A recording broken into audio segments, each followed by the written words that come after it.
Ang bangus ay isa sa mga pinaka-importanteng aquatic species sa ating bansa. Bukod dito, ito din ay kinikilala bilang national fish ng Pilipinas. Kilala ang bangus sa kanyang siksik na laman, malinamnam na lasa at napakasarap nitong taba. Noong nakaraang taon, ang Pilipinas ay nakapag-produce ng 4.5 metric tons ng bangus. Isang patunay sa importansya at napakataas ng demand para dito.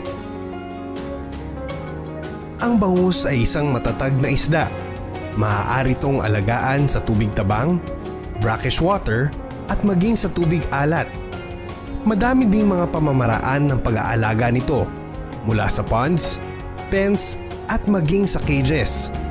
Ngunit sa mga ito, ang pinakamainam na uri ay ang pag-aalaga gamit ang marine cages na may iba't ibang disenyo, laki at yari tulad ng kawayan, GI pipes at HDPE cages. Ang uri ng culture system na ito ay may mataas na produksyon at may mababang paunang puhunan kumpara sa ponds. At dahil sa ito ay tinatayo sa dagat, may free flow of water na patuloy na nagpapasok ng malinis sa tubig at nagtatanggal ng mga dumi ng mga bangus at excess feeds na maaaring makasama sa ating mga alagang bangus.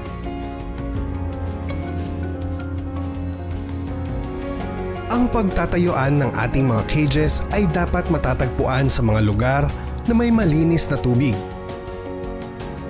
May dissolved oxygen na 7 hanggang 8 ppm.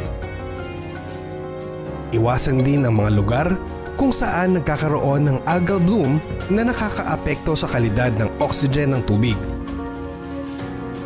May pH na 6.5 hanggang 8.5 upang maiwasan ang mortality sa ating mga alagang isda.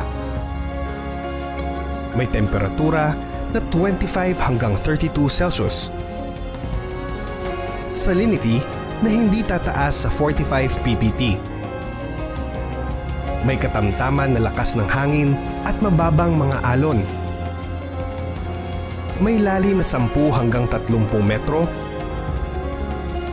Malayo sa maaaring pagmulan ng water runoff na maaaring magpalabo at magpababa ng salinity ng tubig. At malapit sa mapagkukunan ng mga bangus fingerlings at mga feeds na kakailanganin natin sa pag-aalaga ng bangus.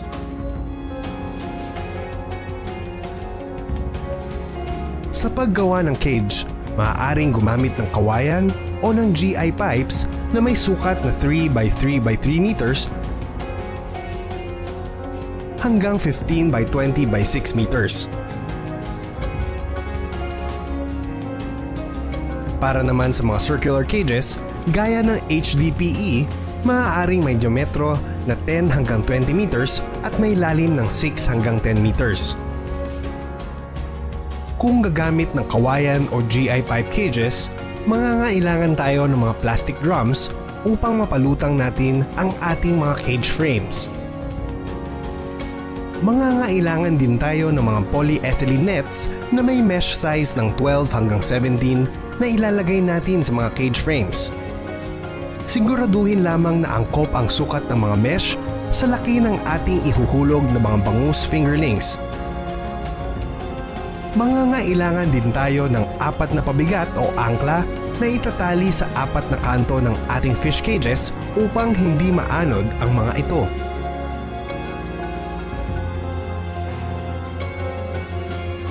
Maaari tayong makakuha ng mga bangus fingerlings mula sa mga BFAR Central at Satellite Hatcheries at maging sa mga pribadong BFAR accredited hatcheries.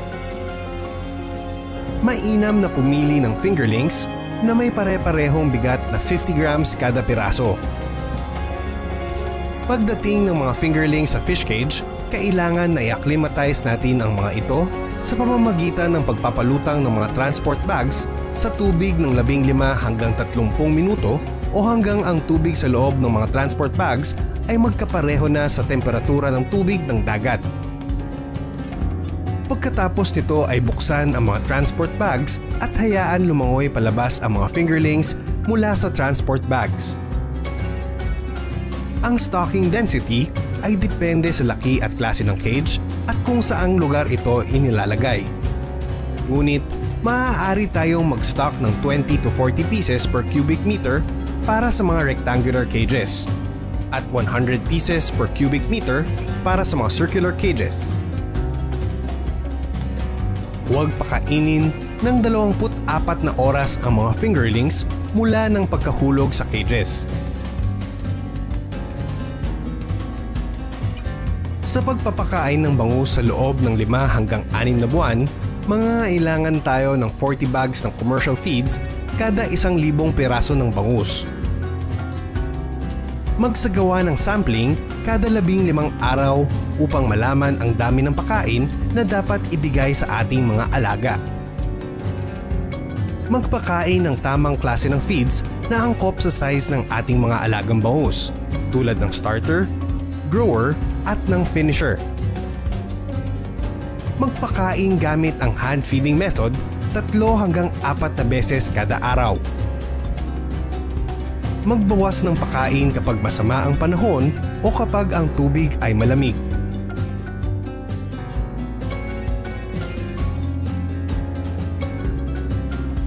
Regular na tignan ang mga nets upang masiguro na ito ay walang mga punit o butas. Kung merong nakitang mga sira, agad itong tahiin upang maiwasan na makatakas ang ating mga alagang bangus. Linisin at tanggalin ang anumang mga dumi na dumikit sa mga nets na maaaring makababa ng water exchange sa loob ng ating mga cages. Siguraduhin din na walang mga predators na maaaring nakapasok sa loob ng ating cages. Tignan na walang mga sira ang lubid ng ating mga pabigat o angkla. Inspeksyonin din ang mga plastic drums upang masiguro na ang mga ito ay walang mga butas. Ugaliing kunin ang mga water parameters upang maiwasan ang mortality ng ating mga isda.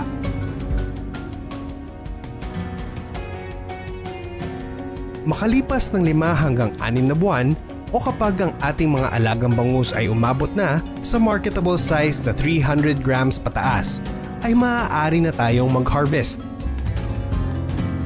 Huwag magpakain 1 araw bago i-harvest ang ating mga bangus.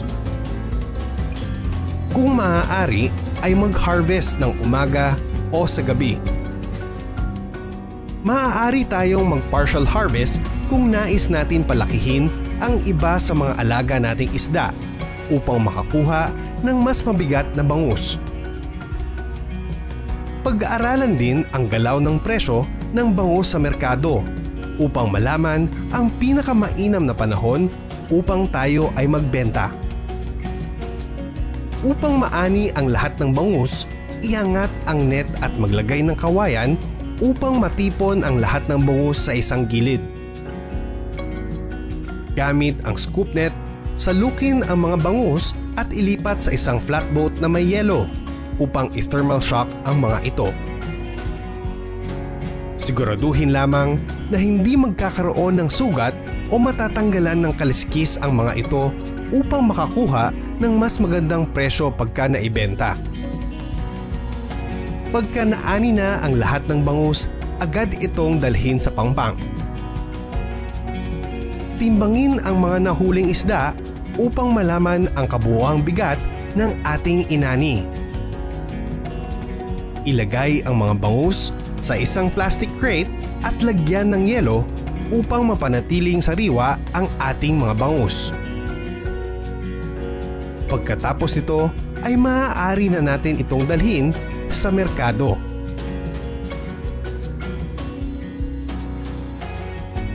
Para sa isang bamboo cage na may 15,000 pirasong bangus, mangangailangan tayo ng 80,000 piso para sa pagpapagawa ng isang bamboo cage.